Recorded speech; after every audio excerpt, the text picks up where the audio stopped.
Yes, sir. All right, calling to order our work session for this evening. To start off, Diane, with recognizing members of the administration that are present. Yes. Mayor Jamie Slutes. Here. This pen is not working.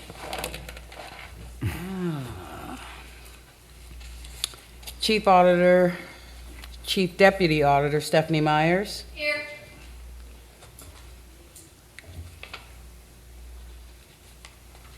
Income Tax Budget Director Lori Katagides-Boron. Here. And City Engineer Alex Pitts. Here. And Director of Development Ted Hernkane. Here. Is there anyone from administration I missed? That's it, President Pro Tem. All right, thank you, Diane. Let the records show that this evening, Councilman Ed Lewis is missing, John Packley, and Councilwoman Jill Creamer are all missing this evening. Oh, I didn't know Jill wasn't going to be here. Do you have a question? No. Okay. All right, so we'll start off with community development, which is Councilwoman Creamer's committee. I'm not aware of any issues for that for this evening. Economic development, Councilman Ray. Yes, President Pro Tem, we do have a new piece of business for economic development today, and it reads, please prepare legislation authorizing the mayor of the city of Massillon to enter into a community reinvestment area agreement with Chad and Michelle Hartman for the purpose of renovating the structure located at 47 Lincoln Way West for commercial and residential purposes. This CRA agreement would provide a 75% tax exemption for the period of 10 years, and attached would be the CRA agreement and also the Hartman application. I'd like to call up Director Hernkane so we can discuss this.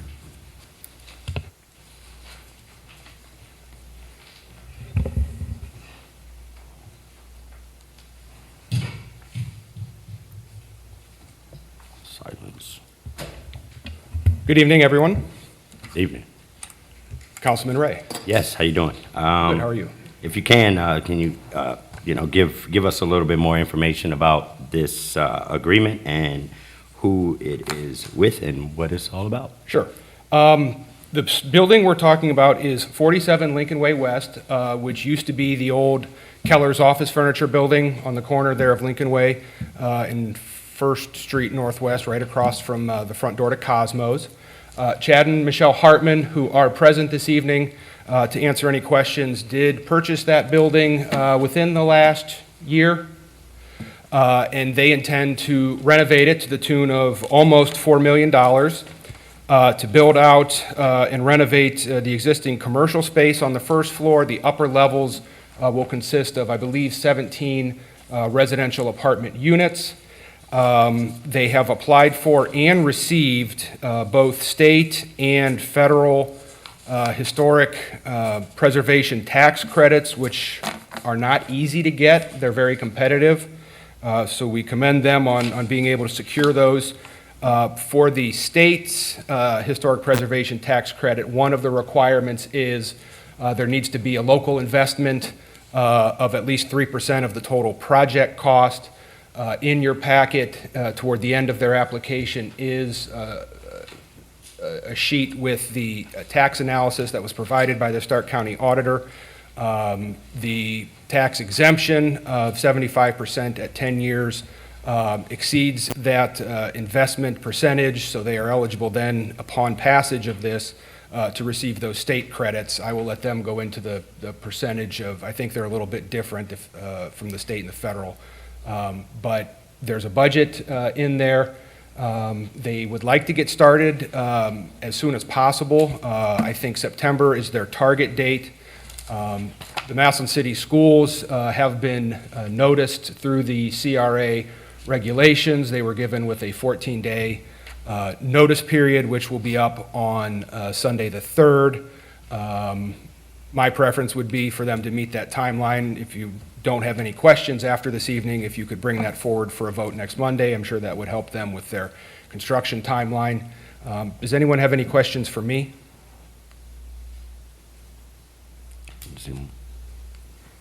Councilman Gregg? Thank you, Councilman Ray. Do we have any other projects like this currently in the city? Not to my knowledge. The CRA is a program that's been around for a while. It covers the majority of the downtown area, as far north as Cherry by the movie theater, down to Tremont, west of the river and the highway, and east probably to 2nd or 3rd Street. It's a large area. The last CRA project we did was 10 or 11 years ago with the Midwest Health Services new office building behind the car wash. It's certainly open to anyone in that area that would like to renovate a building. Those incentives can be extended to any other applicant. To my knowledge, there's nothing else on the horizon, but hopefully folks watching this and reading about this will know that there are some options available should they want to invest in a building downtown, just like the Hartmans are doing. Sounds like an excellent program, and I personally know the Hartmans and know they'll do a fine job. Thank you. Thank you, Councilman. Any other questions? And just to express that this does have emergency language, just to let that be known. Would we like to bring up the Hartmans so they can have, Sure. they can let us know what's going on with the project and what's the exciting things that are going to happen downtown? That means both you guys coming up. Yeah. Welcome. Thanks. Up to there or just here? All the way up? Come all the way up. All the way up? Go up there. I guess I'll sit on your lap. I think you got to pull. We'll just. It's okay. Everything good. It get quiet in here, so sometimes you think some pins and needles, but good group of people. Councilman Cunningham, Councilperson Cunningham. That's okay, thank you, Councilman Ray. I have a question. You want to make 17 apartments upstairs. Is there an elevator in that building? There will be. That's part of the project is putting in an elevator access. Okay. Yep. Thank you. All right, if you guys can you give us an idea what your plans are and. Did you have a question? Is there parking? Yep. Does it have its own parking lot? Your mic. Doesn't have its own parking lot, but the city parking garage is directly behind it. It's about a 10-foot walk, actually, from the parking lot to the entrance where the residentials will be. And there's parking across the street, parking on the street, so plenty of parking for 17 units. But there are businesses around there as well that use the parking spots as well. Yep.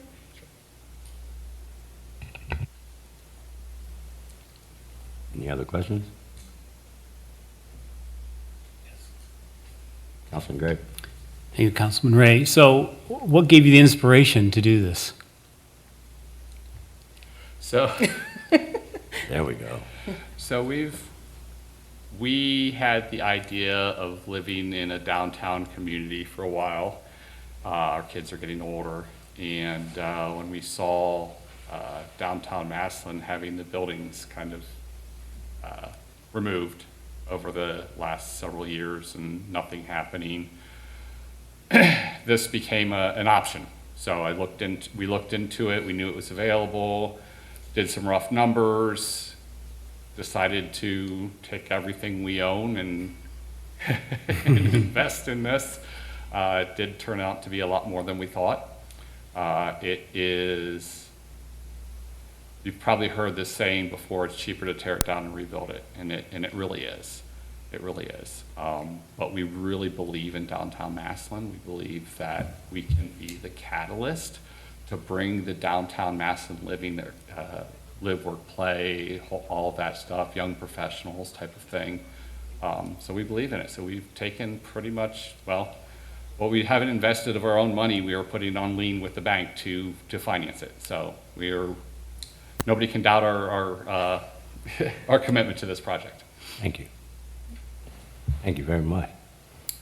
Councilman Brian Hood, Councilperson Brian Hood. Thank you, Councilperson Ray. There you go.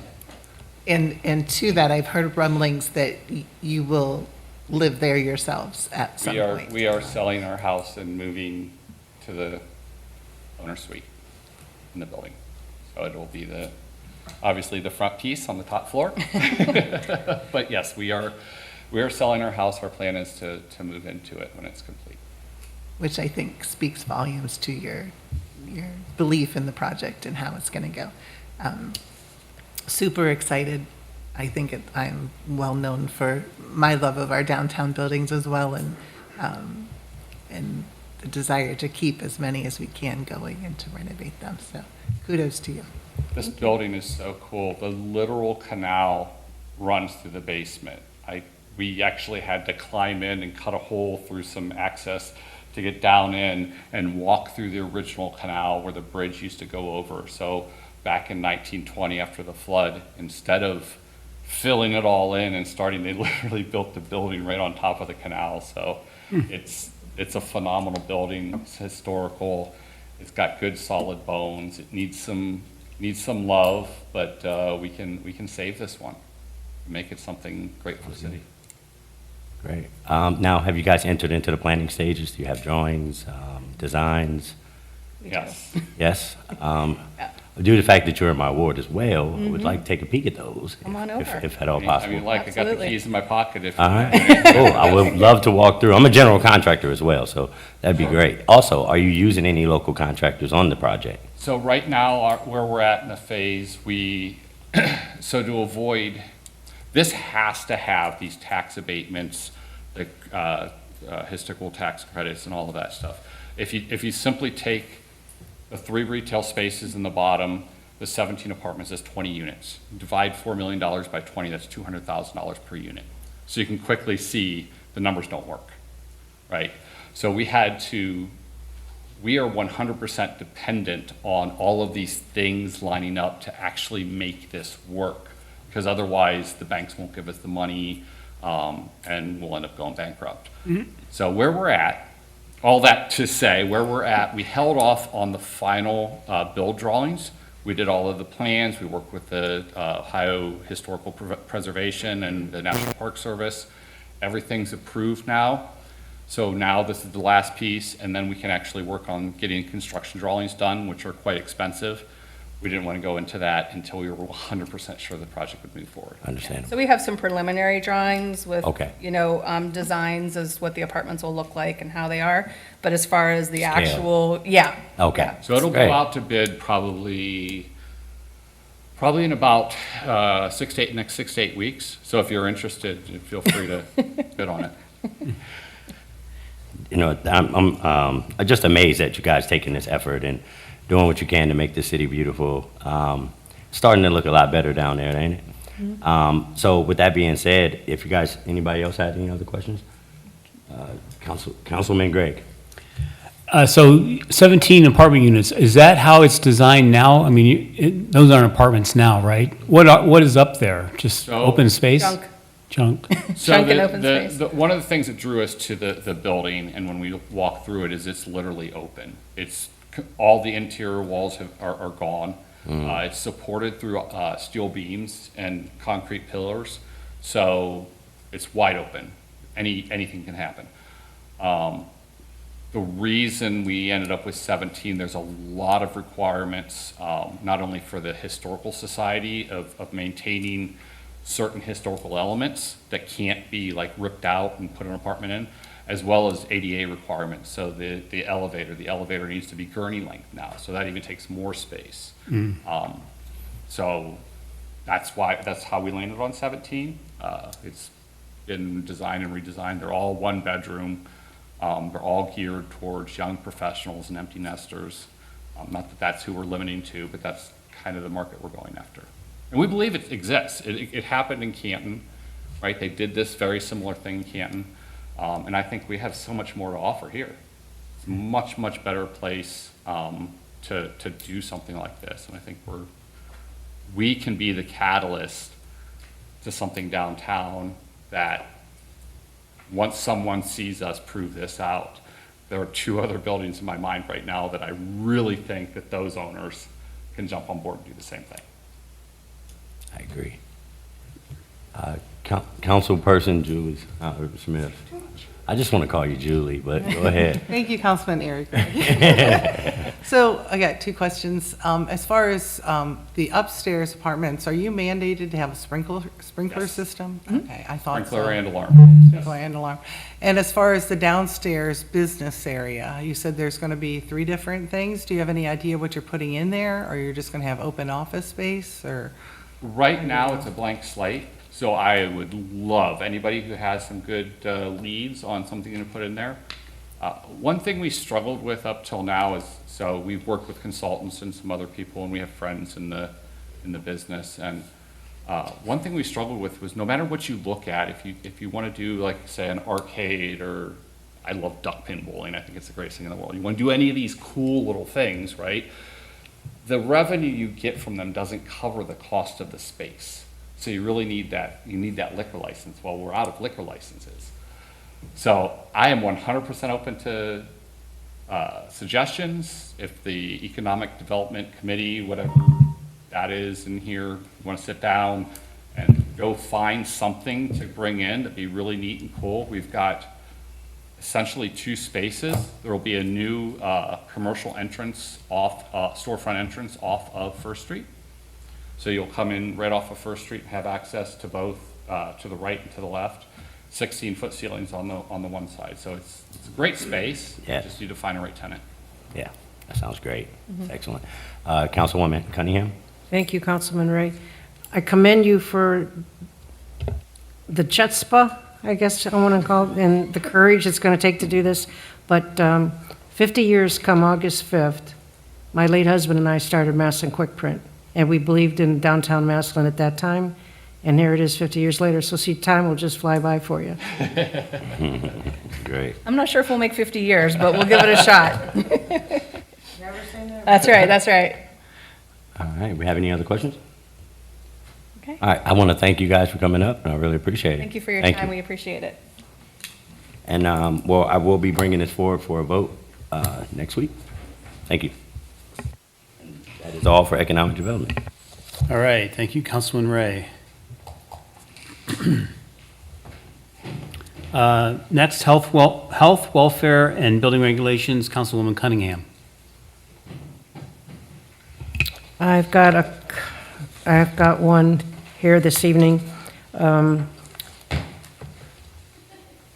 Please prepare legislation as follows. Authorizing the clerk of council to certify the attached list of unpaid and delinquent nuisance abatement services to the Stark County Auditor to be entered upon the tax duplicate to be a lien upon such land from the date of entry to be collected as other taxes and assessments. Authorizing the clerk of council to delete any property owners' names or adjust the dollar amounts owed, if applicable, prior to the certification of the county auditor, provided that the director of development provides documentation to do so. And authorizing the clerk of council to correct any typographical errors. This legislation is also requested as an emergency, but I'd like to have Mr. Hernkane come forward, please, to explain more. Good evening again. Yes, Councilwoman Cunningham.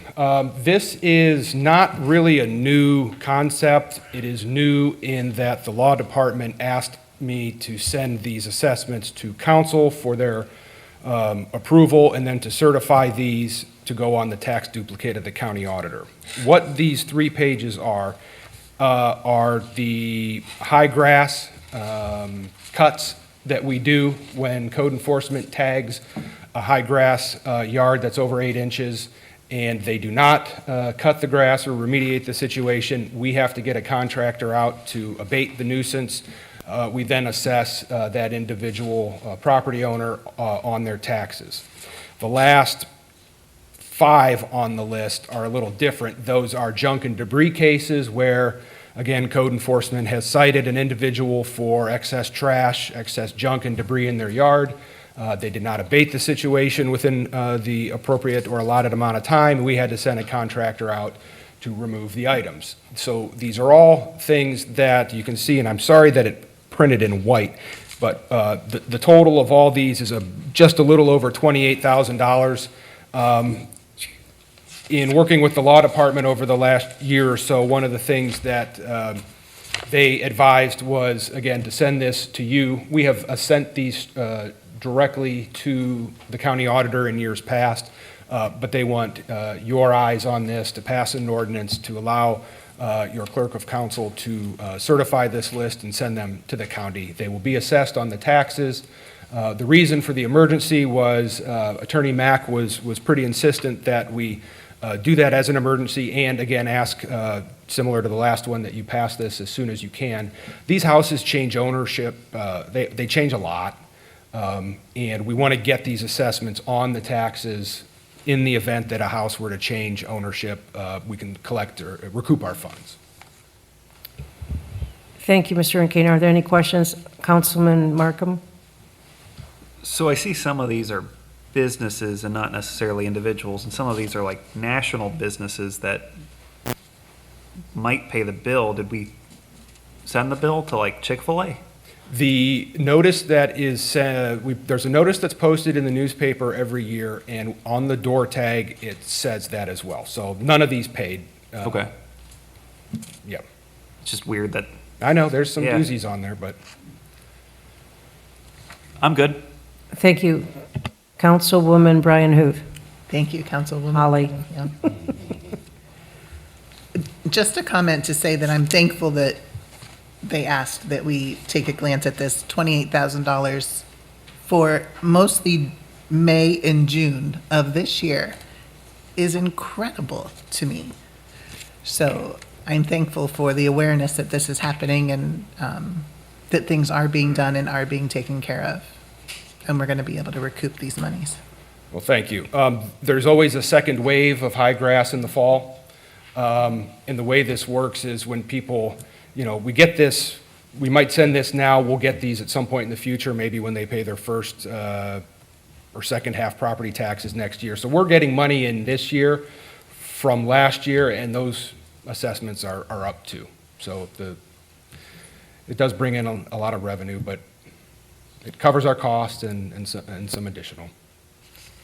Mr. Hernking, will this be any undue, I don't know what the word I'm thinking of, to our council clerk?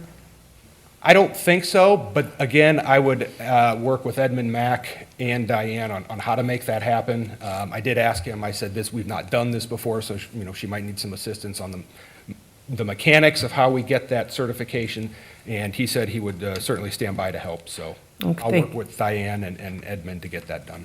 All right, thank you. Any other questions? If not, I'm going to try to bring this forward next Monday night to pass it since it's up for emergency.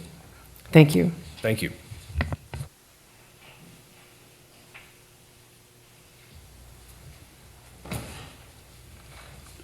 Is that all, Councilwoman Cunningham?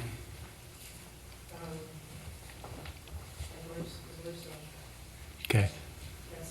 All right. I just want to remind everybody that emergency language simply means that once the legislation is passed, it can go into effect immediately versus going into effect 30 days later. So we may have a lot of emergency language, but it still does. It's still a matter of when it's going to go into effect. So just so everybody's aware of that. Next committee is Parks and Recreation. Councilwoman Harwig Smith. I have nothing for Parks and Recs this evening, but I wanted to say last Saturday we had the ribbon cutting at the Jake Roberson splash pad at Wampler Park. It was very nice. They had a taco truck and an ice cream truck, and just a really wonderful thing. And from what I'm hearing from everyone in the park, I think we're averaging over 75 people a day. Like, the kids are just loving it. And they are looking to next year to maybe get some shade areas around there too. But it has the new bathrooms and the pickleball courts, and everyone's really enjoying it and happy with it. That's all I have. Thank you. Police and Fire, Councilman Markham. Nothing to report tonight. Okay, thank you.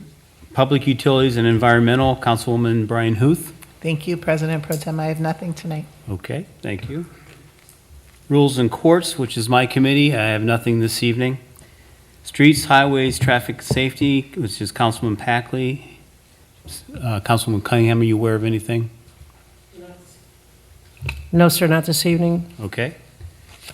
And finally, Finance, which I'll handle this evening. First item is please prepare an ordinance to appropriate from the unappropriated balance of the 1100 General Fund income tax refund $135,000 to release the established funds for expenses related to income tax refunds. Anybody from administration like to come forward to discuss? I think it's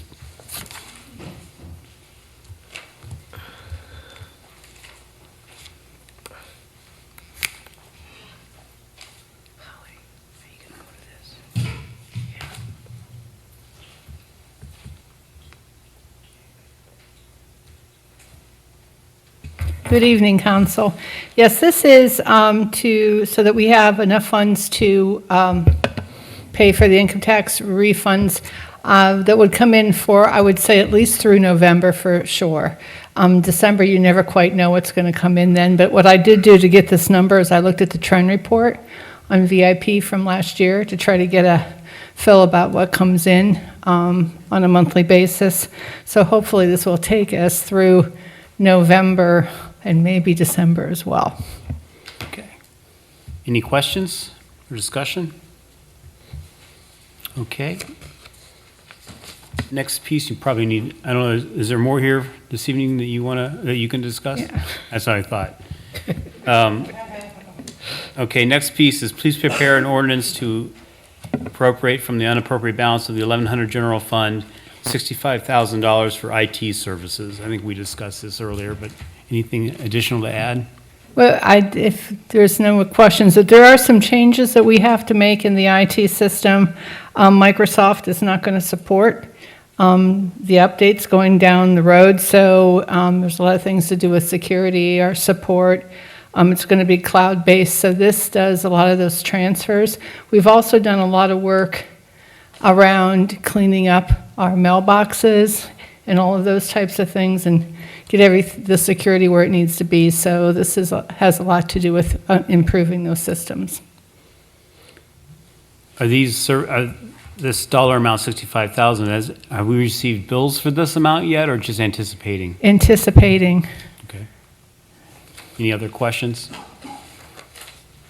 All right. Next, please prepare an ordinance to appropriate from the unappropriated balance of the 1422 Shears Food TIF and the 1431 Baker Hughes TIF to the following accounts. $52,000 for the Millennium Boulevard EXT project, extension project, and $100,000 for the Millennium Boulevard lighting project. Mr. Pitts will join us. Thank you. Good evening, Council. Yeah, so this piece of legislation was realistically just inadvertently missed on my end. It doesn't slow anything down with the project because we already have authorization to go out to bid. However, we do need the dollars to pay for the project, so this is that portion. And the previous piece of legislation did say pending additional legislation even, and so this piece was supposed to go with it. So apologies on that, but it's just to appropriate the money to pay for the Millennium Boulevard project, so. And the need, how quickly is this needed? As soon as possible, realistically, because, I mean, we have authorization to go out to bid, so usually you advertise for 3 weeks in a day. We're pretty much just ready, we're just about ready to go out to bid. Yeah, I mean, we'll just need the money to enter into the contract with the contractor, and in order to expedite the process and have the project done before the year ends, it would be ideal to have it done as quickly as possible, so. Okay. Any other questions? All right, thank you. Thank you. Next piece is please prepare an ordinance to reduce the appropriations in the Summer Concert 1212 fund in the following accounts: $1,135.03 service and contract. This does have emergency language. The city will not be receiving donations for the summer concerts that we have received in the past. So that's where this additional money is coming from. Mr. Mayor or Mr. Hernkane, could you approach? Stephanie. Or Stephanie, okay, whoever.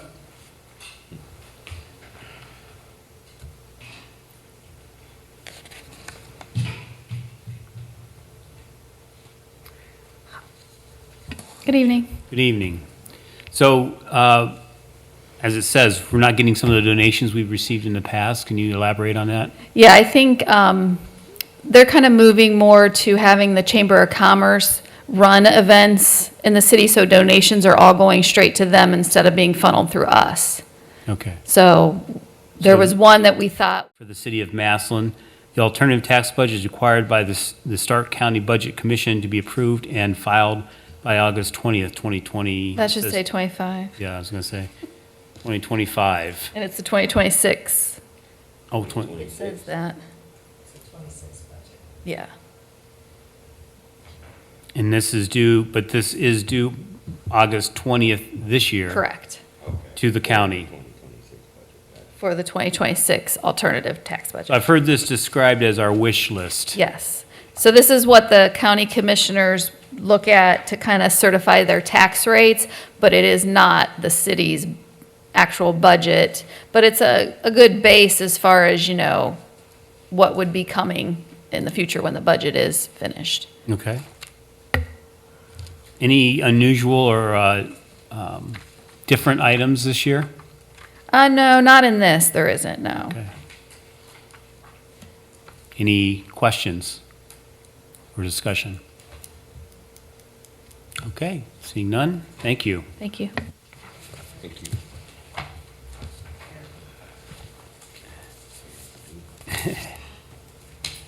And finally, we have a transfer request for the street department, $35,000 from intersection safety study to services and contracts.